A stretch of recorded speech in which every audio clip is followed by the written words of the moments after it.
I remember you were mentioning about the spores, and you're like, this could be an interesting thing that like comes into play. And it was like, oh, it did come into play that episode, and that was it.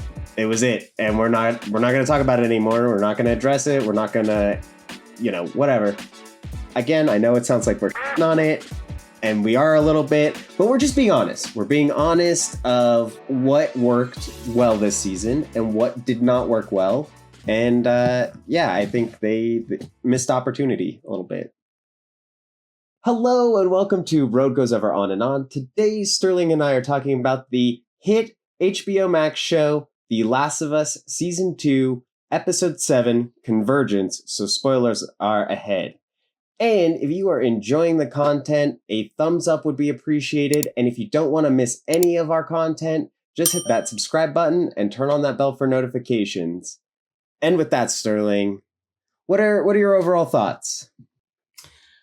Well, it definitely felt like more of a mid-season finale than an end-season finale.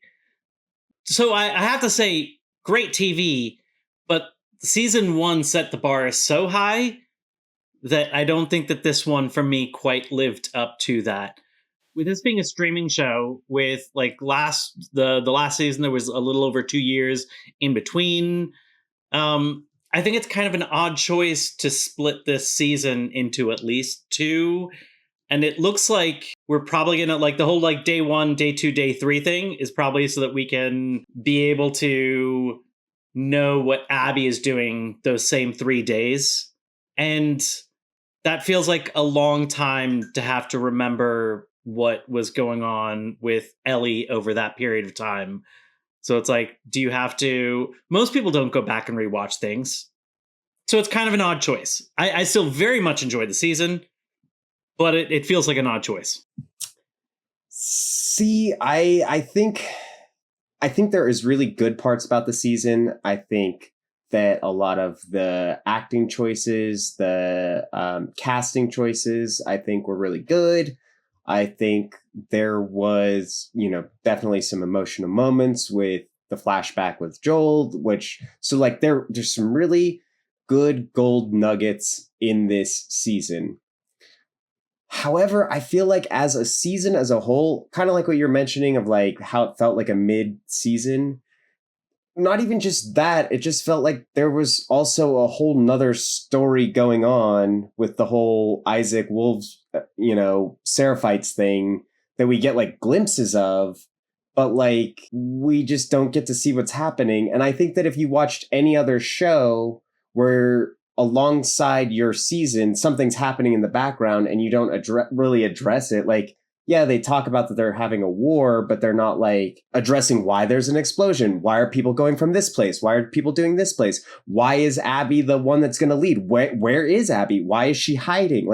Like I don't think in any season of television, if you had all of this stuff that was going on in the background, you would be like, okay, I guess I'll wait for the next season to hopefully get answers, when it might not even seem that way. And I think that it does feel like a little bit like the showrunners are banking on the knowledge that people have played on the game before and know that there's these 2 storylines that happen to like build faith that it will be a satisfying conclusion.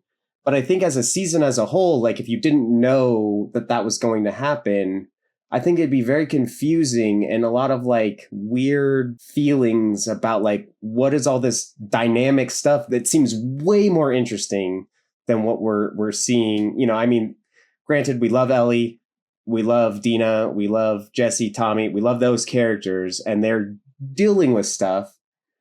But it is a little bit more melodramatic versus like there's like a war going on and we're like on the peripheries of this war and we don't know what's happening. But we see all these crazy stuff happening. And we're like, oh, well, let's not focus on that.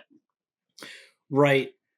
Yeah, there definitely were great emotional beats, but to me, it just doesn't quite feel like a complete season. Like it feels like it was all leading up to something and it ended right before it got there. And I think it might be more confusing if you haven't played the game or you haven't at least like, seen on social media about the way the game is structured, or through like news articles, whatever, I think it could just feel incomplete. At least if you have that background, then you might have an understanding of, okay, well, I can see what they're kind of doing, but it still doesn't feel like a season. Like 7 episodes was a very short amount of time to do this, and it had great moments, but also it didn't have a lot of it infected. I think one Yeah. of the like the last episode, which technically had infected, but it was like a different kind from what we'd seen. I know that you do see that in the games. You do see that like that they can travel through the air via spores, but doesn't quite have the same impact as like something is coming after you. And so there wasn't really a lot of that in this season. It was short. It feels like it was all building up to something that it like didn't get to. It has this huge cliffhanger, which I know TV has always had that, but TV didn't used to have 2.5 years between seasons. With shows being like 26 episodes in a season, there was well less than a year in between seasons when it would do that huge kind of cliffhanger. And so I don't quite like how that, like, it feels like it should have been 14 episodes or something like that. And maybe it's like split in half with, 3 months, 6 months, something like that in between. That's fine. Mm-hmm. I definitely, yeah, I think I agree with 100% with what you're saying. And I think that it feels like it's fine to have a cliffhanger at the end when it feels like there was payoff in the season. And I feel like there wasn't a lot of payoff. Like I remember you were mentioning about the spores being in the air, and you're like, this could be an interesting thing that like comes into play. And it was like, oh, it did come into play that episode, and that was it. It was it. And we're not going to talk about it anymore. We're not going to address it. We're not going to, whatever. And also like with characters, I think that, for having it be such a short season and introducing so many new characters like Dina and Jesse and Abby, the wolves, Isaac, like we didn't spend any time with those characters. And I feel like really the only character that we saw actually make a transformation died in the second episode. We saw him die in the second episode, and we saw his growth happen in the last episode, and then makes his death even worse. But like, I feel like Ellie's trying to go on the path of like learning from that mistake and trying to be better. And we didn't even get to see that paid off this season. And she's the main character. Like we see her realizing that she's going to become this like parent, but like after she learned she was going to be a parent, she did something heinous and like didn't really. Yeah. Like, and so I just feel like it felt like there wasn't, like I said, great moments, great nuggets in this show for sure. Absolutely great. But I do think having the short season, really focusing on Ellie, I think they could have done more padding in Jackson to make us like Jesse more and like see more Tommy. I think we could have seen more of Abby's gang, because I mean, this whole season we're trying to chase her down, and I know we're going to get more of her story in the next season, but like you could have at least painted her as a really bad guy in this season to really countershift it. But I don't know anything about Abby other than her father died, and then she brutally killed Joel to get revenge. Right. Yeah, and it's not just that like it doesn't feel as if the story was able to complete an arc, so it's not just that it doesn't feel from that perspective like it's a complete season, but also I think Ellie's arc. I think we hit the crux of a very important moment in her character development, and I think I'm hoping that we see something positive coming kind of after this, but it feels like we cut right at the height of the arc, and so didn't really get to see kind of her character development, because she's been struggling with this for a while. I think that, knowing that she's going to be a dad, I think that was the start, but it wasn't quite enough to like rip her away. And then I think, in this episode, we had a few moments that were really important. It was like when Dina kind of turned away from her after learning, the full context of the situation. That kind of feeling of like, oh no, like, have I let her down? Have I discussed her? Because she was like a ride or die, Yeah. And now that's not necessarily the case. And so it's like, was that too far? And so it seemed like she might have been on the road of like possibly doing the right thing, And I think if she hadn't seen the aquarium, it's possible that she would have turned around. But instead, she sees the aquarium and then has a situation where it wasn't even intentional, but like accidentally ended an unborn child's life. And I think that really broke her. But we don't get to see that because it just... Next thing. Onto them getting out of there. Yeah. That was like a hard decision. Like, we didn't see necessarily that she was pregnant until she was already hit. Right. And clearly it was an accident that she realized that she'd gone too far. But if, say she killed that guy and nothing happened to that other girl, and then that other girl was still fighting just as hard, like, this girl's fighting a war while being pregnant regardless, right? Like, she's not like holed up in like the maternity ward. She is boots on the ground. She's doing stuff. And so I think that it, like, would Ellie, if that girl was threatening her life, would Ellie have not stopped because she was pregnant? I mean, I don't necessarily think so. And I don't know. The moment didn't hit me as hard as I think other moments in the series have hit me. Yeah. And plus, we don't know about that character that was pregnant. As far as I know, she's working with Abby, and Abby's the bad guy. And yeah, she's pregnant, but like, they're in a war against each other. Well, I mean, I guess not real war, but like... Yeah, but let's go ahead and chat more about Abby and kind of that group, because okay, you said that the games did this in a very different way, where it like didn't let you know why Joel was killed. You saw it happen, and then you do like the second half, and you see why it happens. And so this one at least gives you that context, so that she comes off as less of a monster, but still the way that she kills him is still horrific enough that she definitely comes off as the bad guy. And yet, to me, in this last episode, seeing that she is not being part of Isaac's plan, that she's split off. And I commented on this earlier in the series, that there were like some disconnects with me where she said that she'd been taught that you don't hurt unarmed people or something like that. But then we see that they're definitely hurting unarmed kids if they're, scars. right. So that doesn't quite line up. And so it to me, it does feel like they will make her the protagonist of her story. And yes, maybe she's making tough choices, just like Joel has had to make tough choices, just like, Ellie has made tough choices.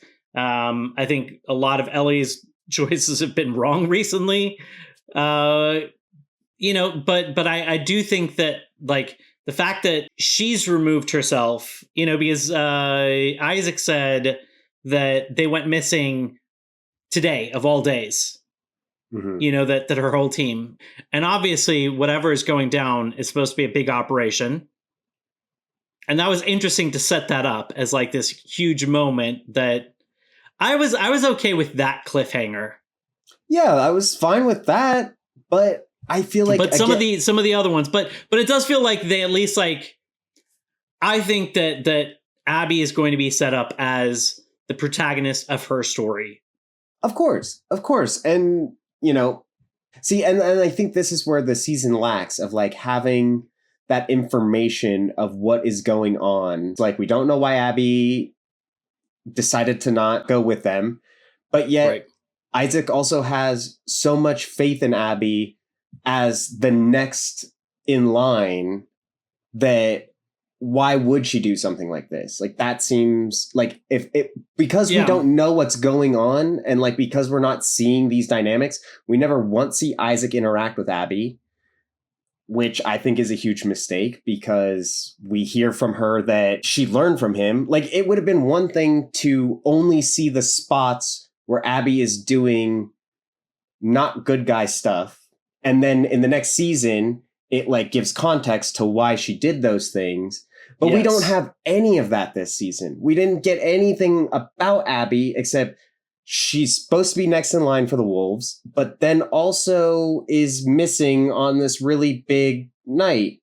We don't know why. We don't know any motivation. And I think that having all these things happen in the background make it really difficult to even kind of be excited for the next season, because a year from now, I'm probably going to forget what happened. 2 years from now, I'm definitely going to forget what happened. Exactly. And you know what? I think it's kind of weird cherry picking of perspectives.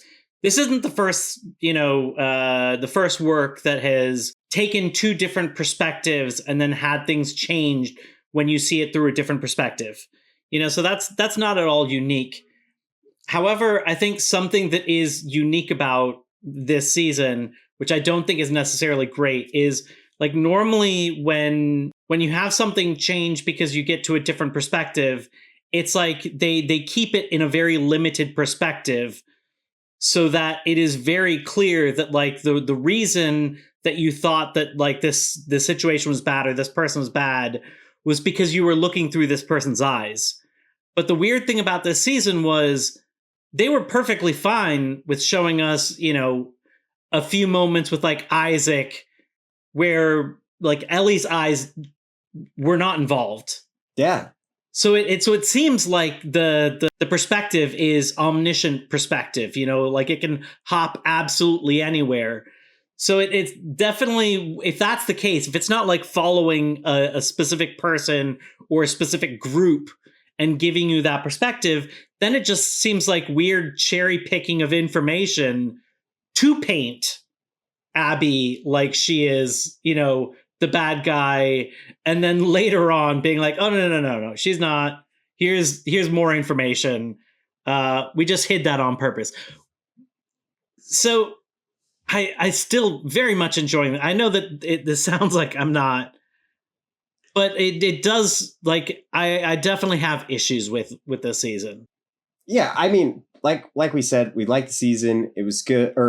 I don't know if I like the season as a whole, maybe, but I did like a lot of parts in the season. Like, I think that if I hadn't been a fan of The Last of Us and I'd only watched the TV shows and I watched the second season, I could see myself not being interested in coming back for a third season. However, since I do know some details, and Pedro Pascal's great and Bella Ramsey's great, it was like the performances were great. It looked beautiful, but I feel like there was just very odd choices. But I think that, like you were saying, I think it would be better if, like, in the moment where we saw Jesse and Ellie seeing the Scars kid getting attacked by his general or whatever, that one guy. Yeah. Seeing them see moments like that, that's how they should have done it. But like you said, with this omniscient thing where it's like just Isaac and a Scar, just Isaac and that leader of wolves, just Isaac and that other girl, like it really, without giving any of this omniscient perspective with Abby. Correct. We don't see any omniscience with. Then it's just withholding. Yeah, it's just like, here, we're gonna show, and that's, I think, was also frustrating, where it's like that stuff that's going on in the background. We see these omniscient views of there's a war between the Scars and the wolves. They're killing kids. These Scars are, eviscerating people, and then it's like, okay, but we're going to tease like something's going on, but then we're not going to give you too much information on it. We're going to show you things are happening, and then nothing's really going to come from it. And I think 1,000%. was a mistake overall. I think that they wanted to tease some of the things that were upcoming. They wanted to, tease. I do like Isaac's portrayal. Same. Very excited about the actor, very excited about that portrayal. So I think they wanted to tease that and have this be like this complex character, that definitely started off good. And now it's like, why are they doing what they're doing? And they wanted to like tease this relationship between the wolves and the Seraphites and all of these other things. Like they want you to get excited about these storylines that they're setting up. And that would have been very hard to do just from, Ellie and like that group's perspective. Like even if they allowed it to be more than just Ellie and it was like Ellie, Dina, Jesse, basically like anyone from Jackson, that would have been tough writing wise. But that's not my problem. Like that's the job of the writers. It just feels weird to like cherry pick these moments to specifically, by withholding information, they've made Abby look like a bad person, and they've clearly shown that they can jump anywhere, So I do like the teases. I do like that I'm intrigued by some of this stuff, but then it makes me unhappy with what they've held back because. Right. And I feel like, again, with such a short season, you could have teased the stuff in the beginning and had more payoffs. Like, you could have had like the same omniscient perspectives. And then instead of this episode being just a fragmented with Ellie experiencing this war that's going on, you show between 2 episodes, say make it 8 episodes. So it's not a full 10, but still 8. The last 2 episodes becomes what we saw with Ellie, and then more of what's happening with Isaac's perspective. Still, you can leave Abby out of it and keep Abby a mystery, but we still see more of what's going on, and then we can see what led up to those events that got us to that war. And I think that could have been really, really interesting television. And yeah, again, I know it sounds like we're shitting on it, and we are a little bit, but we're just being honest. We're being honest of what worked well this season and what did not work well. And I think they missed opportunity a little bit. Also, I'm passionate about the show because season 1 was just so phenomenal that not quite living up to that is a little bit tough. If season 1 had been this level, I would probably let some of this stuff go, or maybe not talk about it as much because I just wouldn't be as passionate about the show. But season 1 set such a high bar. Right. That I think seeing some of these things that like they feel like a letdown. Right. And I think that's part of the issue. Yeah. I do have a couple other problems, like with some things that felt like things just happened and then there was no consequences for it. Like, and specifically, I'm really looking at Ellie getting in the boat. First off, as I'm sure Dawn knows, riding in the ocean in a stormy night on a dinghy like that, you're not going to go far. She was driving a little too smooth for a little too long, which is fine. It's a movie or TV show. I get it. But then when the wave capsizes her and the boat and her wash up on the exact same spot, that was a little like, Dawn had the exact same issue. I knew she would. I knew she would. Because that was just a ridiculous moment. And it's just like, one, that boat's probably gone. But fortunately, it showed up right where she needed it to so she could get back on. Yes. And the engine would be flooded. Everything. That boat would not be able to continue on going.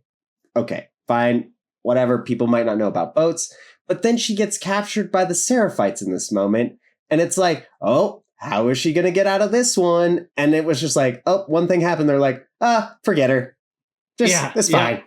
And I felt like that was a very odd choice as well. Like that just seemed like we're going to create fake suspense for something. And then character doesn't get out of it. It's just the literal, oh, what a turn of events. an explosion happened, and we're all like, should we do anything about this girl? And they're like, no, just leave her. It's fine. Shit, you got lucky today, kid. Like, it just, I don't know. Things like that kind of made me feel out of it a little bit. Yeah, I mean that whole attack that was going on, so there's like the storm is some type of, I don't remember, like convergence, whatever. So it's only going to get worse. And when I first saw all of those boats coming, when she was going to like shoot the people, and it was like, oh crap, is she going to have to deal with all these people? But no, like they were just picking 2 people up and then going off. We see how many boats there are, and then they all turn their lights off in the storm. And there's not power. So there's not like there's like there's like light pollution now. There's no light pollution. And it's a major storm, so you don't have like light from the stars and the moon. So I don't think they could have done that. That was another problem I had, the fact they turned off all their lights. 1, you never ride boats at night with no lights. 2, also when there is a storm that big, I'm telling you, the boats that they had, wherever they're going to storm something, that is a mistake. They are going to be like dealing with a lot more problems than whatever the Seraphites are doing.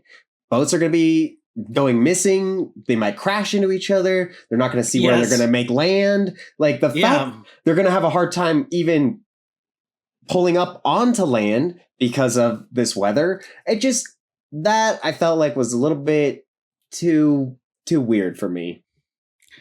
Yeah, so that little section didn't quite make sense. There was an interesting, actually. Well, first of all, do you still have some gripes? Because I'll let you. I mean, no. I mean, I don't. There's like maybe a couple other things that I'm a little gripey. Well, shooting the guy right in the throat and grazing her artery perfectly, like perfectly. Yeah. I mean.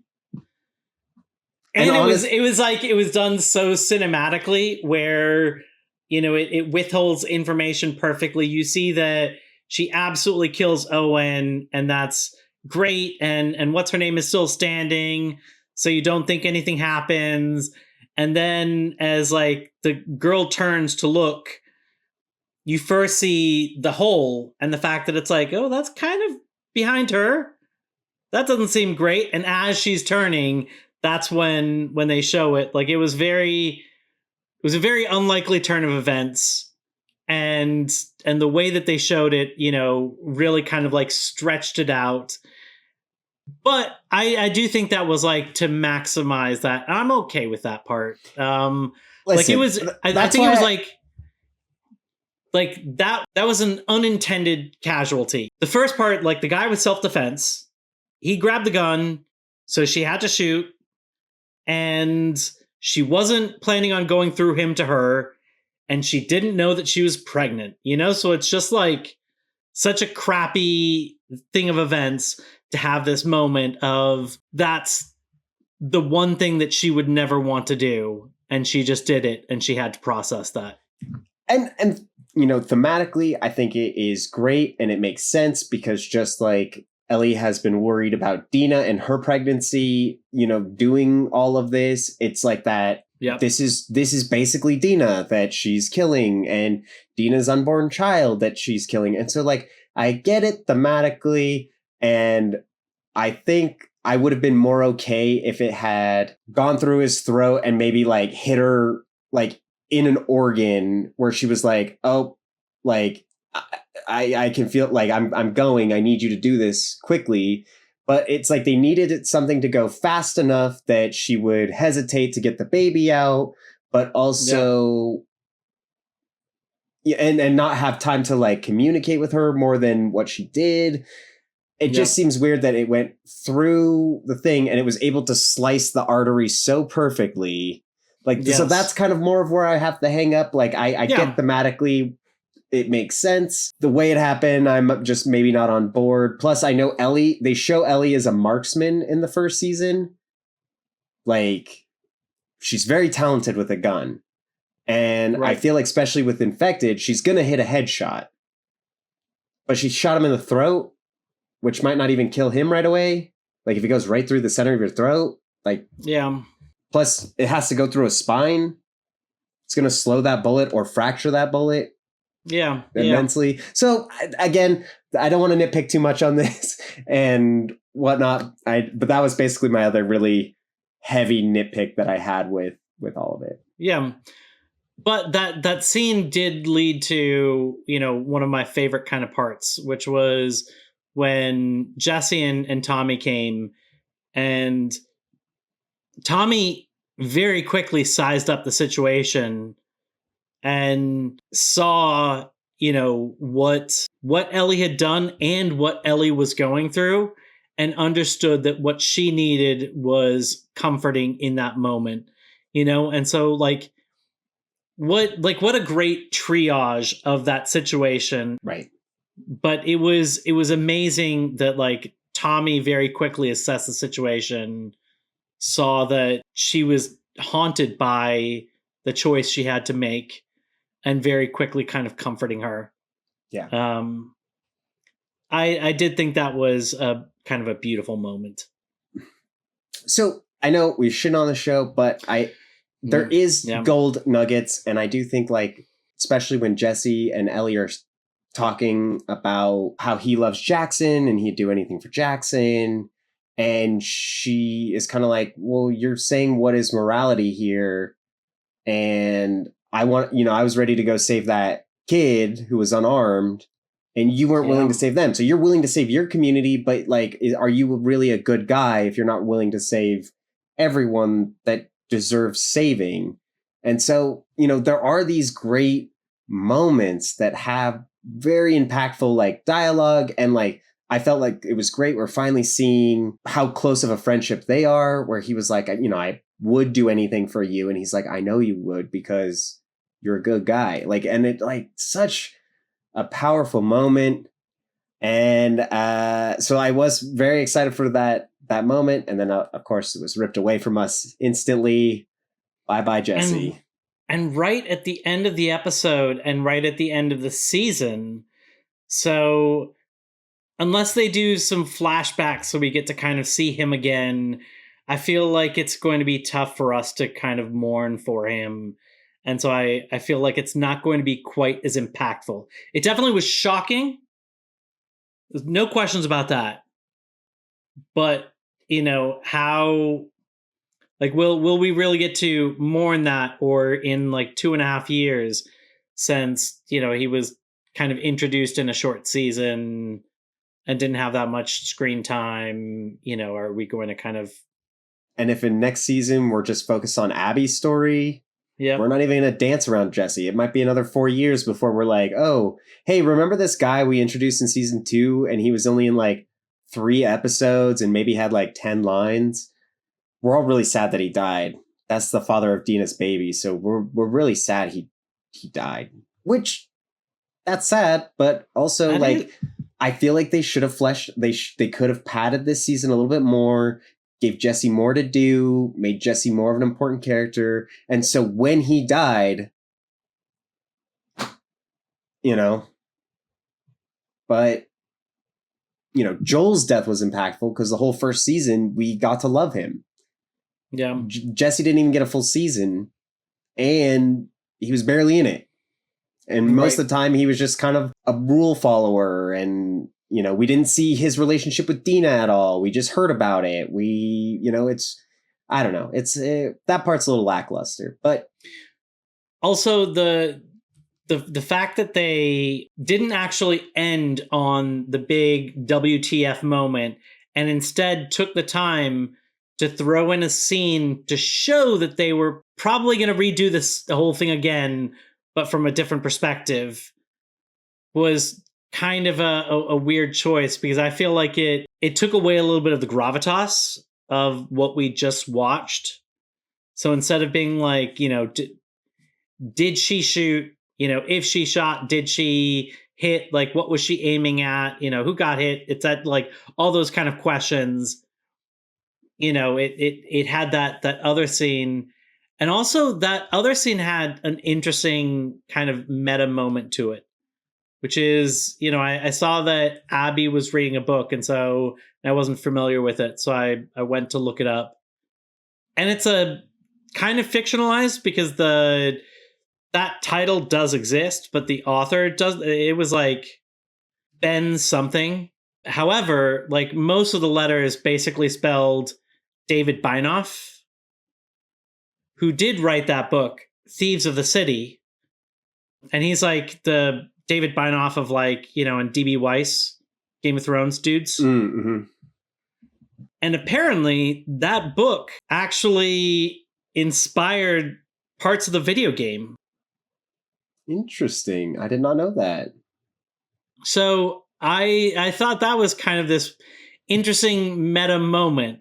I did not know that, and now I'm interested. I'm curious about that book. I feel like I want to read it now, because if it's anything as good as the games, like I feel like the games are really good. Gameplay wise, storytelling wise, and I think that's also a little bit why this season suffers, is because it seems like they're trying to make the events that happen in one game, which they did beautifully in one season, but now they're trying to make it into multiple seasons. And so it's more, it's shorter, it's condensed. And I think that, it suffers a little bit. But, I did do a little bit more research as well. And I thought that, so when you had brought up in one of our previous episodes, the Rat King. Yes. Because I had remember hearing about the Rat King, so I was curious of what the Rat King was, and I think that the Rat King could have been a very cool season finale for this season. Is the Rat King from this the second game? Yeah, the Rat King's from the second game, and so it's basically where they found Nora. There and we kind of, I think, heard what the Rat King sounds like when they were down there. But so, the idea of the Rat King is, when rats, there's a thing where rats get all jumbled up and their tails get tied up and they become one unit. It doesn't happen often, horrifying. But they basically become one unit because their all tails are intertwined. And so this is kind of what that is. It's like a bunch of infected that are stuck together that make one giant infected. And so I think it could have been something really cool to end with that. And now I don't think we're going to see the Rat King at all. I'm sure that they can't not have that. That seems seems like a big moment. But Ellie fights the Rat King. Yeah, but they've changed stuff. So this wouldn't be the first thing that they've changed. Maybe, but they also do follow a lot of scenes to the T. So I hope I'm wrong. I hope we see the Rat King. That'd be super cool. But I hope so too. I think that could have been a great place to end this season, is with her fighting the Rat King. Yeah, but I think that, I don't know. They're messing up. But with that, I think our journey has come to an end. Thank you folks so much for joining along. Come back next week as we are tackling Foundation Season 2, Episode 1. We did Foundation early on, so catch up on Foundation and come back and watch Foundation Season 2 with us. We are also getting excited for Foundation Season 3. But until then, I'm Mark. This is Sterling. Thanks. This one's for you, Sterling. While you're editing, I'm here inside your mind. Maybe you heard it. Maybe you can still hear me. I don't know. Maybe you can only hear half of me. I don't know. But either way, you're going to find this out eventually. You're going to love it.